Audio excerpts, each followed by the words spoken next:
Hello, I'm State Representative Janine Nodder. I hope you all had a great summer. I'm back to taping new shows. This is Chattin' with Janine, and my first guest of the new season is John Araquezo, who is the president of Meals on Wheels for Hillsborough County. Welcome, John. Welcome. Thanks for having me. Appreciate it. Well, you've been on the show before, and I've helped out with Meals on Wheels, and when I do, I wear my I Love Lucy apron, and here's a nice button that says I Love Meals on Wheels. I think you gave this to me. Yes, we love it. You gave me a hat, too, but I didn't wear the hat. And you brought an extra apron today. Oh, I did. Thank you for pointing. I have not wore this. I didn't wear this one yet. I got this at a World War II museum in Louisiana, Wow. New Orleans. So, Next time you should wear this one. Okay. Share it with us. Yeah, I right? like Share this it to one, all too. the people you see when you come visit us. They're a conversation starter, Yeah, and yeah. I don't usually wear this one. My sister sent this to me because I'm a huge I Love Lucy fan. And you're the one who told me something that I never knew, and I thought I knew everything. all Star right? Trek? Star Star Trek. Trek, yes. That there was a Desi Lu. connection between Lucy and Star Trek, and I ended up finding a documentary online that went through the whole involvement with Lucille Ball and how she promoted Star Trek and made Star Trek I'm also possible. a big Trekkie, so There you go. live long and prosper. There you go. Good. But the topic at hand is Wheels on Meals, and there's a very interesting aspect, which is what sold me to it, because just that daily contact with a human being Yeah. is what's keeping a lot of people out of the nursing home. Yeah. So Meals on Wheels is actually an investment of taxpayers' money, Yeah. rather than having to pay for someone in a nursing home. We're paying for them to get checked on every day. No, absolutely. And Meals on Wheels is not a casual endeavor. It can be very complex in terms of our running it, the rules that we have to follow. We have to meet certain dietary guidelines.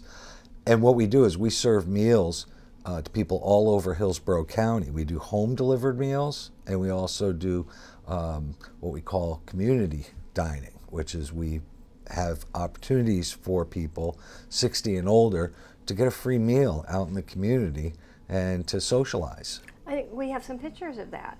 Should we run the pictures? Oh, there's your signature pose.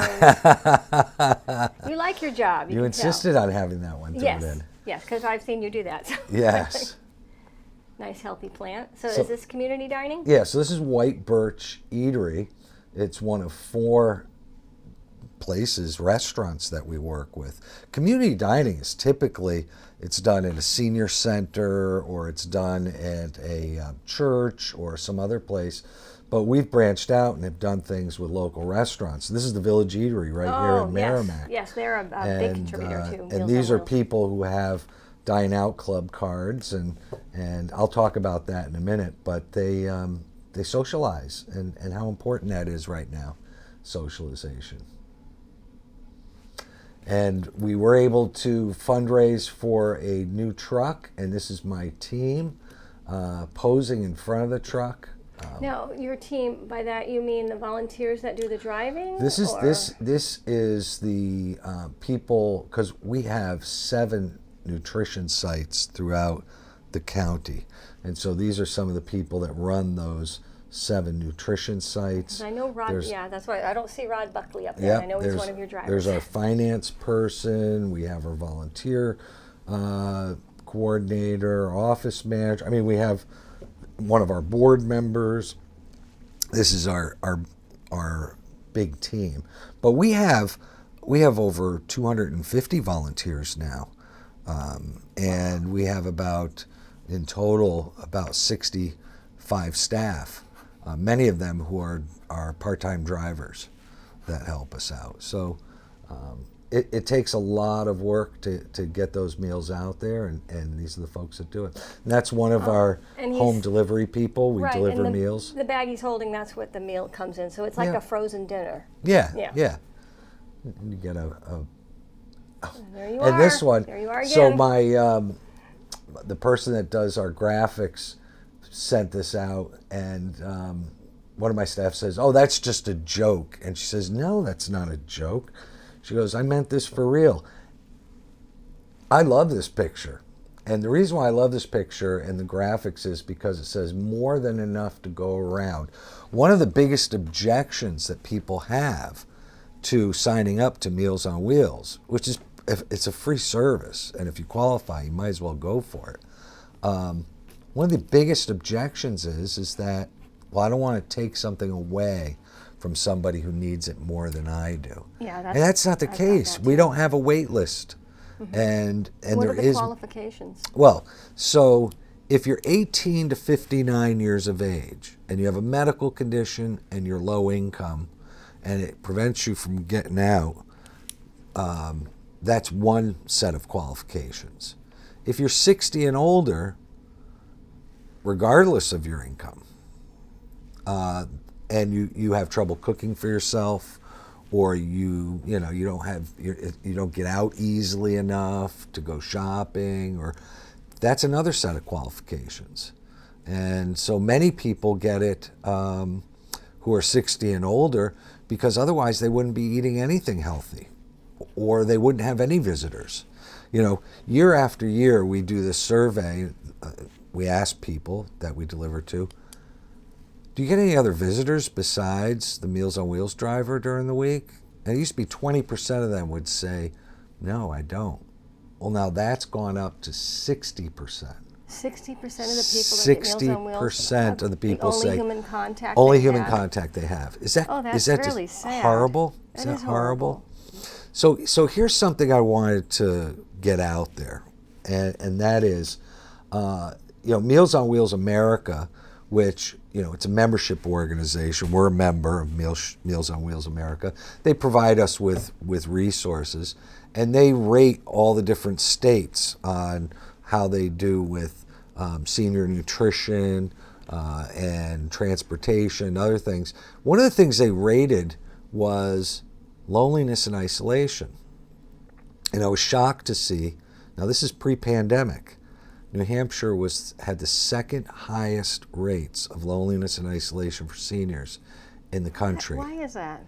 Well, I think it's twofold. I think number one, we have a rural community, largely rural community areas. Number two, we have a high population of seniors. We're I think, have the second highest median age, and I think we're like the sixth highest in overall age rank. And then the last one is, just as a community, we don't do anything anymore. We don't have to do anything anymore to live. We don't have to go out to the store, do we? We can call up, have it delivered. We don't have to go to the movies, right? We can get that on Netflix and other things. We don't even have to see our doctors anymore because of telemedicine. Yeah. I mean, I haven't seen my doctor in a couple of years. I never go. And right? Well, I go to the doctor, but he says, "Hey, I'm worried about this mole on my shoulder." He goes, "Just take a picture of it and send it to me."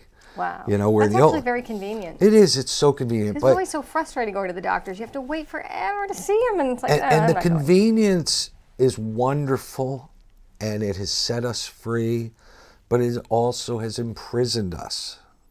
Meaning that we don't get to see people anymore. And then I got this. So this is the Surgeon General of the United States just put this out last May. Our epidemic of loneliness and isolation.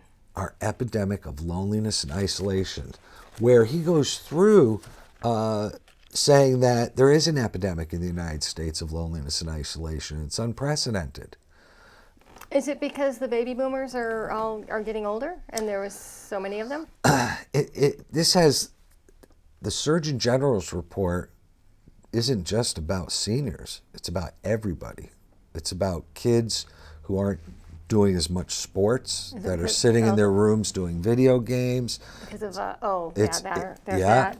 It's about the lack of attendance to churches like they used to in the old days. In the old days, you built houses with front porches because they didn't have air conditioning. And you sat out on a front porch to get cool, and people would walk by and you'd say hi. Then they came up with air conditioning. So front porches on houses, not so popular anymore. And then with the advent of TV, And like I say, Netflix, and then you have anything you want from Amazon. I don't have Netflix, but Well, you can get, if you have Amazon, you can get Amazon, you can get breaking movies. My point is, there's nothing that people have to go outside for. We've become a consumer society. and a lot of people work at home too. And people Yeah. working at home. So yes, you're alone and you're isolated. You may think because you have friends on Facebook that you're not isolated. You are isolated. And this is what this report goes through. It talks about the depth and breadth of relationships. Look, there have been studies that have been done all over the world that say the number and quality of relationships directly correlates to mortality. You will live longer and be healthier if you have more people in your life. So the fact, Well, I had 6 kids, so I'm covered. yeah. Yeah. So now here's the thing, and my job as the president of Meals on Wheels is I've got to predict the future. I've got to see around corners. I've got to figure out what's coming down the line. So a couple of years ago, we saw this coming down the line. And we started looking at our community dining. The Older Americans Act, which provides some of the funding for this program, it's a federal program, Older Americans Act. It specifically has community dining identified because they want to reduce social isolation and loneliness. So we looked at the studies around community dining. Come to find out, community dining attendance has been in the decline for the past 10 years on a national level. And we looked at our stats, and it's been the same. And that's because the silent generation, we're not serving as many of those people in the silent generation. What's the silent? Silent generation goes up to people who were born, I want to say it's up to 1942 or 32. So it's those people that are in their late 80s, 90s. The silent generation, we're not serving as much anymore. Although we just took somebody on as one of our diners who's 109. That was really nice. Wow, God bless them. But now we're serving baby boomers mostly. And those are people born between that time up until I think 1964. Yeah. My sister's just made the cut. She's a Yeah, she's baby a boomer boomers. and I'm not. Boomers have different expectations. They like choice. They like ambiance. They don't want to be stigmatized by going to a senior center for a meal. And there have been studies, by the way, about this regarding community dining. And so we've read all of those studies, and we found out that what people really want to do is they want to go out to restaurants. Village Eatery. Yeah. Local restaurants that respect local culture and local tastes. So it hadn't been done in New Hampshire officially, but we've said we want to partner with restaurants. At the time, restaurants were struggling. And we said we want to partner with restaurants, and we want to be able to use the money we get from the state and the federal government to fund people 60 and older eating at restaurants for free. Yeah. So one thing I learned on the last time I went out to help, Rod Buckley was driving. There are people who have the means. They make a donation, so they are kind of paying for their meal. It's voluntary. Yeah. I mean, we love donations. Yes. We have to raise No, and I'm a glad lot that they of do. money. The ones that have the means. I mean, I think Yeah. they should. If Yeah. they can, they should. Yeah. They should donate. So we came up with this thing called a Dine Out Club card. And what we do with this is you can sign up at hcmow.org, and that's our site, and go to the Dine Out Club section and fill out a form, and you can get this card. 60 and older, it doesn't cost you anything. And you can eat one meal a day every day of the week because the card's preloaded. And you can go to 4 participating restaurants. You can go to the Village Eatery here in Merrimack, or you can go to the White Birch Eatery in Pinardville, Frank Coors Cafe in Manchester, and there's also the Gary's Harvest in Wilton. Now, the way this works is you present this card, and they come up with an alternative menu. Now, this is a menu that the owner of the restaurant... A healthy one. A healthy Yes. one. Okay. But it still respects the So cuisine. the French fries aren't on there? No, They we don't they have the French best fries on them. fries We on give them. you a baked potato. Okay. From Village Eatery, have you had the French fries Oh there? God, Oh yeah. my gosh. And the onion rings. And I haven't had those. you know what my favorite is at the Village Eatery? Well, everybody's favorite meal on the Dine Out Club is the baked haddock. Oh, that's a good meal. Everybody's Very good meal. favorite. My favorite is liver and onions. And you get that there, here in Maryland? Yes, I do. Yeah. On the Dine Out Club card, absolutely. And I think you can only get it there as a special every once in a while if you don't have a Dine Out Club card. So what has happened, and we suggest, by the way, a $4 per meal donation. So you leave a tip, drop $4 in the box as you're leaving the door, if you can afford it. About half the people donate. So That's good. that's how that works. Now, what's happened is this has really transformed our community, because you go in and you see people, and most of the people are on the Dine Out Club, and they're socializing, and they're telling you stories about how I wouldn't have been able to go out unless I had an inexpensive meal to eat. There are some people that are healthier. They've lost weight because they're eating healthier.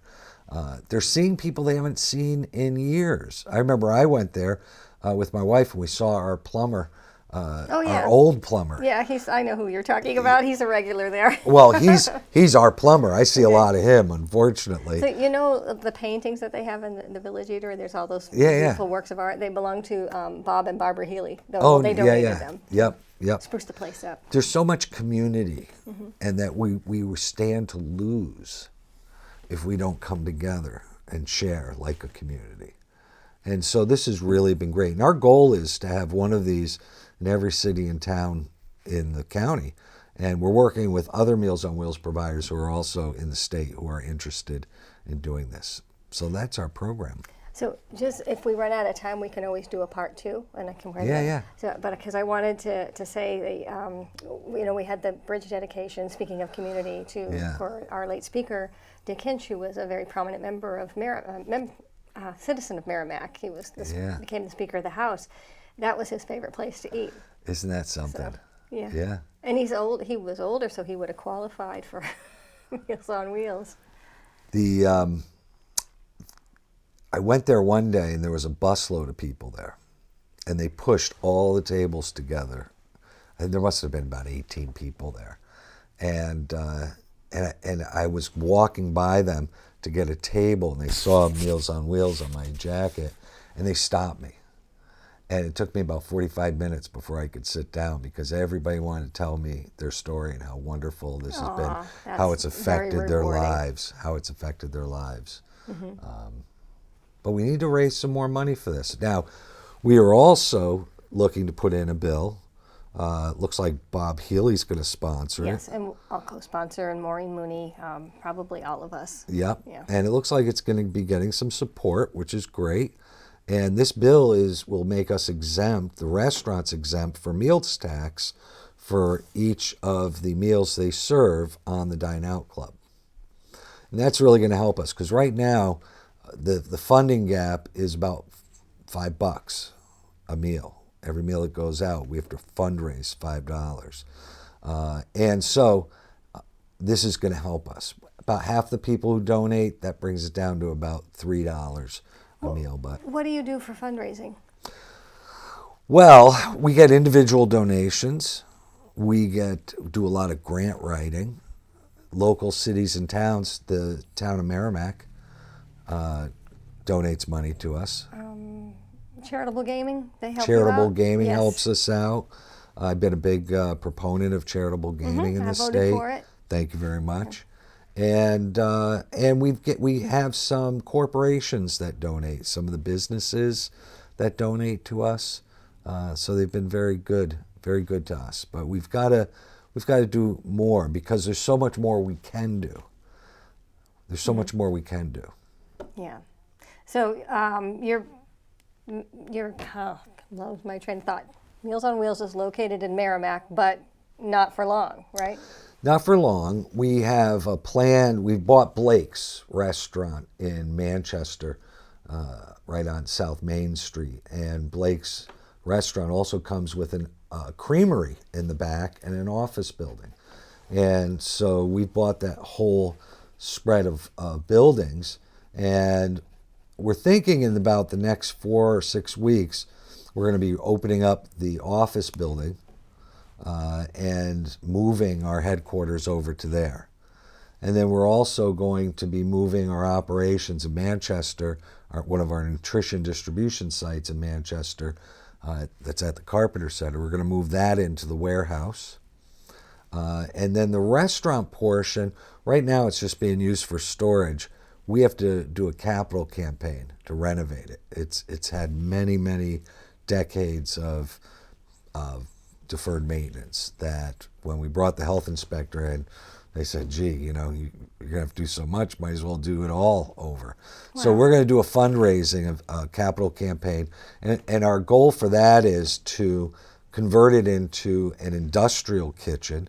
When I say industrial, I mean most of these restaurants do short order cooking.